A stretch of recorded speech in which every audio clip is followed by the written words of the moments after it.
Hi guys, welcome to How to Solve YouTube channel. In today's video, I'm going to show you how you can create your new Snapchat account after being banned. Before getting into this video, must subscribe to our YouTube channel and click on the bell icon.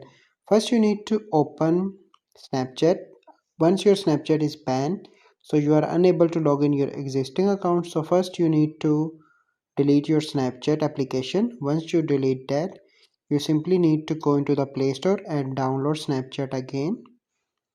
From here you need to search Snapchat and download that application again, and then you need to go into any browser. I'm going into the Google, and here you need to click on and Gmail sign in. You need to create a new Gmail account. Once you create a new Gmail account, you simply need to use that account detail and create a new account on Snapchat. So by following these steps, you can easily create new account on Snapchat after being banned.